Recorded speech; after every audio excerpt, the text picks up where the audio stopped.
Bonjour à toutes, bonjour à tous, bienvenue à ce premier webinaire sur la fruitologie.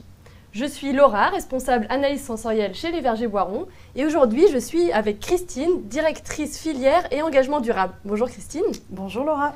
Alors est-ce que tu peux commencer par nous expliquer en quoi consiste ta fonction dans l'entreprise ? Alors mon rôle c'est de sourcer et d'acheter les fruits qui rentrent en composition dans nos purées. Pour cela je suis accompagnée d'une équipe d'acheteurs agronomes qui sélectionnent les variétés de fruits à travers le monde.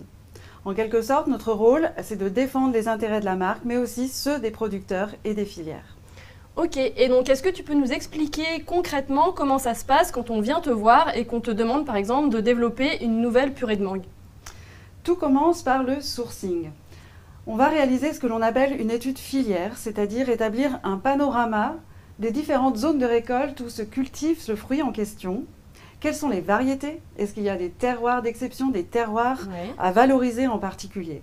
Sur cette base-là, on va faire venir des échantillons de ces matières premières qui vont être analysés par les équipes qualité et les équipes R&D.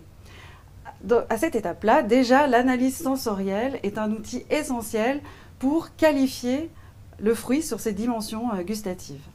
Ok, donc le goût est un facteur primordial pour le choix de ces matières premières. Est-ce que ça veut dire qu'on peut avoir plusieurs origines, plusieurs variétés dans une même purée ? Oui, tout à fait. Une purée peut être élaborée à partir d'un fruit issu d'une seule variété ou d'une seule origine, mais aussi de plusieurs variétés qui ont des complémentarités gustatives intéressantes, effectivement. Ok, je comprends. Et donc, une fois que ce choix est fait, quelles sont les prochaines étapes ?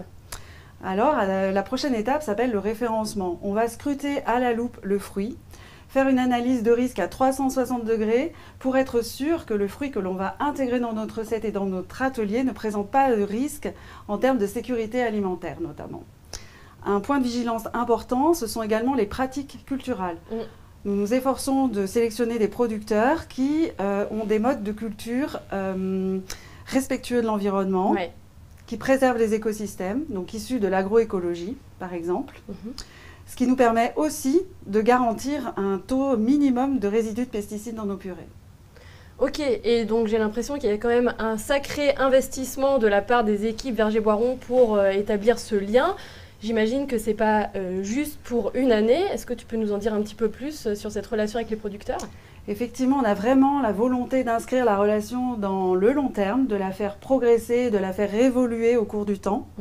Donc ça nécessite d'établir un socle de confiance essentiel avec les fournisseurs et de leur donner de la visibilité sur le long terme. Par exemple, on peut travailler sur des contrats pluriannuels de 15 ans, notamment avec les producteurs de pêche qui ont mis en place des plantations pour les Vergers Boiron. Donc cette durée en fait, de 15 ans correspond à la durée de vie de la plantation. Ok. Et un autre point dont on entend de plus en plus parler, c'est le changement climatique. Et c'est vrai que les producteurs en pâtissent énormément. Est-ce que les Vergers Boiron font quelque chose en particulier pour aider ces producteurs ? C'est une bonne question parce que l'agriculture est un des secteurs les plus durement touchés par le dérèglement climatique. On le voit chaque année sur les différentes zones où nous approvisionnons. Il y a des incidents climatiques de plus en plus récurrents et de plus en plus intenses, que ce soit des épisodes de grêle ou des cyclones en Inde, comme l'année dernière. Donc effectivement, il faut que les producteurs aient des outils pour s'adapter à ce dérèglement climatique. Pour citer un exemple, dans le cas des plantations de pêche blanche, on finance l'installation de filets para-grêle chez les producteurs. Ok. Et une fois qu'on a donc choisi ces matières premières, qu'on a établi le lien avec les producteurs, que les fruits arrivent chez Boiron, qu'est-ce qui se passe ? À cette étape-là, il va y avoir un contrôle qui est essentiel pour valider que tout ce qu'on a mis en place en amont est assez solide et que le producteur respecte les spécifications qualité. Donc il y a un agréage qui est réalisé pour chaque réception de matières premières par les équipes qualité. Ensuite, le fruit va pouvoir être intégré dans la recette qui a été définie et il suit son process de transformation selon un process qui est défini et spécifique à chaque fruit pour ensuite devenir une purée. Et c'est à ce moment-là que l'expertise de l'analyse sensorielle intervient pour pouvoir qualifier les purées produites.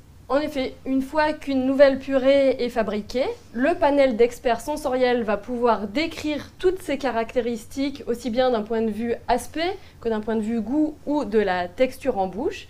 Et finalement, la fruitologie, ça va être ça, raconter l'histoire de cette purée, du choix des matières premières, le lien avec les producteurs, sa transformation spécifique, et puis finalement, la dégustation.